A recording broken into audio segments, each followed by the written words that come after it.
49 divine'ów, 20 map. Brzmi ciekawie? Dla mnie bardzo, więc cieszę się, że przetestowałem Ritual. Przedstawię wam teraz moją nową taktykę. Zapraszam do oglądania. 70% oglądających nie subskrybuje jeszcze mojego kanału, więc jeśli podobają ci się moje materiały, to zostaw subka. Dzięki. Ritual na dzisiejszym streamie zaskoczył, zresztą nie tylko mnie, ale widzów też. Miałem tutaj sporo szczęścia, dlatego do podsumowania nie liczyłem ultra lucky dropów, ale nawet bez ich liczenia wyszło 243 chaosów czystego profitu z jednej mapy już po odjęciu kosztów jej odpalenia, a koszty są i tak niskie. Polecam obejrzeć film uważnie, aby nie umknęły wam żadne ważne informacje. Opiszę taktykę najlepiej jak potrafię, krok po kroku. Dobrze, omówmy sobie drzewko. Na start wychodzimy oczywiście górą, bierzemy skaraby i explicity na dzień dobry i wyłączamy mechaniki. Większość mechanik wyłączamy dlatego, że po pierwsze nie chcemy, żeby nas rozpraszały i takich nie będziemy robić, a po drugie chcemy sobie zwiększyć szansę na ambush skaraby, jakieś drogie skaraby, więc te mechaniki, które dają tanie skaraby, staramy się wyłączyć. Tutaj pierwsze rituale, trzeba pamiętać, bo chcemy sobie 100% szans zagwarantować, żeby zawsze był ritual na mapie. Później skaraby, bierzemy skaraby jakie tylko się da, oprócz tego punktu. Ten punkt jest niepotrzebny, bo on bardzo mało daje, szkoda punktu na to. Rituale, tych 2 punktów nie trzeba brać. Później Searing Exarch, zaraz obok kolejne rituale. Nie zaznaczcie tego punktu przez przypadek, bo ten punkt to troszkę nam psuje cały biznes, więc tutaj tego nie chcemy brać. Tutaj kolejne rituale, lewą stroną nie trzeba iść, chyba że coś, co zdeferowaliście, chcecie, żeby było szybciej, bo nie wiem, macie mirrora zdeferowanego, ale to i tak się co chwilę trafia, więc to raczej jest waste punktów, te 2 punkty tutaj dawać. Kolejne altary, oprócz tego ostatniego punktu. Wszystkie modifiery, jakie tylko możemy, chcemy brać, ponieważ modifiery to pack size, a pack size to jest więcej mobów na rituale, a więcej mobów na rituale to jest więcej tributa, który możemy wydać na ritual. Czyli explicity wszystkie. Tutaj znowu ritual, z tym, że bez tego punktu. Ten punkt, żebyście nie wzięli, bo też wam popsuje. Dalej explicitami wszystkie explicity, skaraby oprócz tego jednego punktu. Tutaj explicity też ten jeden punkt nie trzeba brać, bo on nie za dużo daje, to jest szkoda punktu na to, tylko utrudnia. Skaraby na środku, te 4%, bo te zwykłe dają 3, te dają 4, więc tu zawsze chcemy to wybrać i oczywiście tutaj jeden punkt w ambush skaraby, czyli no zwiększamy sobie szansę na containment skaraba, który jest drogi. I tak wygląda całe drzewko, oczywiście ja wam wkleję link do niego w opisie, także będziecie mogli sobie je łatwo przykleić do gry.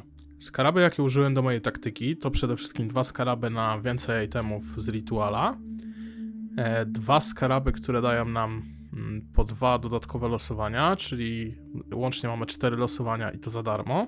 Oprócz tego mamy wispy. Wispy takie, w których jak się znajdujemy, to mamy 100% więcej tributów, za które możemy kupować itemy w rituale. Jeśli chodzi o mapę, to gramy tutaj City Square. Crafcimy ją tak przynajmniej 23-25% pack size'u. Oczywiście ją chiselujemy, żeby lepiej explicity z Atlasu działały, ten punkcik. No i gramy mapę tylko City Square, dlatego że są tutaj 3 bossy. Dlaczego 3 bossy, to zaraz się dowiecie, jak przyjdziemy dalej, to o tym oczywiście powiem. Także farmimy tutaj City Square, no chyba że wpadniecie na też coś tak fajnego, co ma 3 bossy, ale raczej ta mapa do tej taktyki jest najlepsza. Na stole nie wybieramy żadnego craftu, bierzemy 8% quanta. Tutaj żaden craft nam nie jest potrzebny, nic nam nie boostuje loota z ritualów, a tylko to będziemy robić, także się skupiamy tutaj tylko na tym, więc bierzemy quanta. Searing Exarch mamy z drzewka oczywiście i tyle, możemy odpalać mapę. Po wejściu na mapę pierwsze co musimy zrobić to zabić bossy, lecz musimy zrobić to w rituale. Bossy na City Square zawsze są na środku i jeśli rytuał trafi nam się w ich miejscu, to możemy je zabić od razu. A jeśli nie, to musimy podprowadzić je do najbliższego rytuału. To bardzo ważny krok, bo bossy będą nam się respić później we wszystkich 4 rytuałach, znacznie zwiększając ilość zdobywanych tributów. Po wykonaniu wszystkich rytuałów bierzemy się za wybieranie i przelosowywanie nagród. Żeby zmaksymalizować nasze profity z tej taktyki, po pierwsze musimy przyzwyczaić oczy, aby łatwiej odnajdować się wśród wszystkich tych itemów i currency. Polecam używać filtr, ponieważ działa on też na zawartość rytuału. Link do mojego filtra będzie w opisie filmu. Najważniejsze rzeczy, na jakie zwracamy uwagę to różnego rodzaju currency, omeny, mamy kilka naprawdę drogich omenów, wejściówki na bossa z rituala, wszelkie fractured itemy, można trafić jakieś porządne fractury warte po nawet kilkadziesiąt divine'ów, synthesis itemy, szczególnie ringi, w których możemy trafić plus do frenzy lub power charge, ale całą resztę też, paski z dużymi rolami, procent atrybutów i tak dalej, jest tego sporo.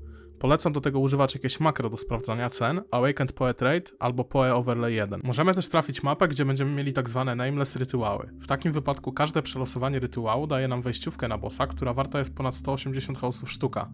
Nie damy rady w takim wypadku wyciągnąć tego wszystkiego, więc musimy to zdeferować. I teraz pierwsze ważne info.